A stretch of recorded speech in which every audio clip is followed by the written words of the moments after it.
Hi, my name is Devin Sampson. I'm a data science fellow at Insight, where I consulted for a bioinformatics company called Omic. I built Photon, a system that can automatically visualize patient and virus data for personalized COVID-19 care. I've done a lot of data visualization. I used to run a consulting business, and actionable data visualizations were almost always a key part of the deliverable. So there's certainly a lot of creativity involved in design decisions, but ultimately there's a lot of repetitive work. And what kind of chart do you draw? What goes on the x-axis, the y-axis? Do you need to transform data? I think that we can automate all of this. And the client has the most compelling use case for automatic data visualization. They have a system where a doctor can query their database of patients and it returns data. They want to be able to present this data as relevant and actionable charts that inform patient care. So imagine a doctor enters a query like this. What is the recovery rate for COVID patients with blood type A? They're presented with data. They want to be able to then predict the type of chart to draw. So that's where Photon comes in. It calculates more than 800 features from a data table. It feeds those to a model. The model predicts design choices. And I optimize this model by selecting for chart type, but with some modifications and the same data set, it can make other design decisions too. In search of labeled data, I found the Plotly community feed where there's nearly 2 million user-generated charts. Now, it took a lot of data cleaning. Not all of those had data associated with them. Some were very complicated, had combinations of chart types. Some had chart types I wasn't interested in.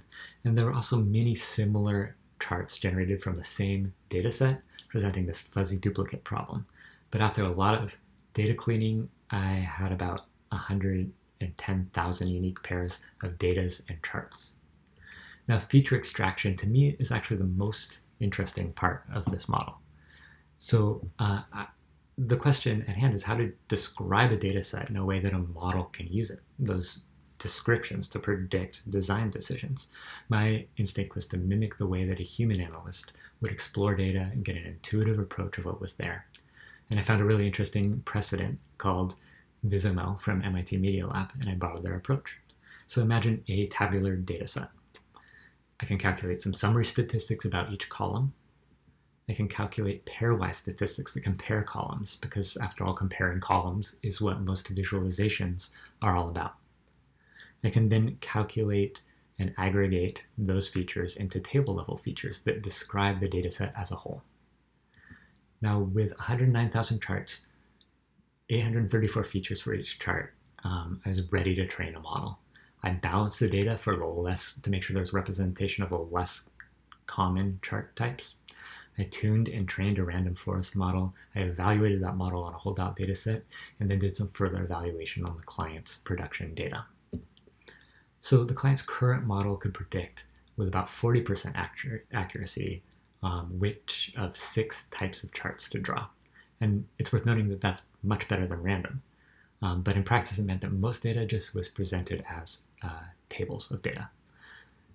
Photon can predict 9 different chart types with 71% accuracy. And I suppose given the subject, I had better visualize this. One of the interesting things is that the precision is a lot higher than the recall, which means that, say, when it predicts a bar chart, you know that that's very likely to correspond with a user-generated bar chart in the training data. But of all the true bar charts, it's a little less likely to predict a bar chart. And this makes intuitive sense to me because data can be legitimately visualized in more than one way. So I'd love to talk more about that if anyone has any questions about that particular point.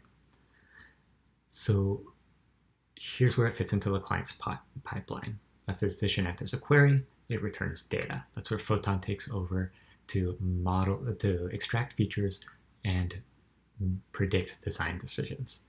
Then it's handed back over to the client's pipeline to express those design decisions as code, draw charts, and present those to physicians. I think the next step that I'm really interested in, and I'm talking to the client about because I think it's fascinating, is to also incorporate information about the query itself, that language, do some natural language processing, and use that in the system that predicts design types. I think we can get even more accurate that way. A little bit about me. My name is Devin Sampson. I have a research background in ecology and environmental studies. We did research on complex human natural systems and a lot of field work in southern Mexico. For the last 5 years, I've run a consulting business called Polyculture Research that designs and implements interdisciplinary research for clients like the UN Food and Agriculture Organization. Thank you for listening. Please hit me up with any questions.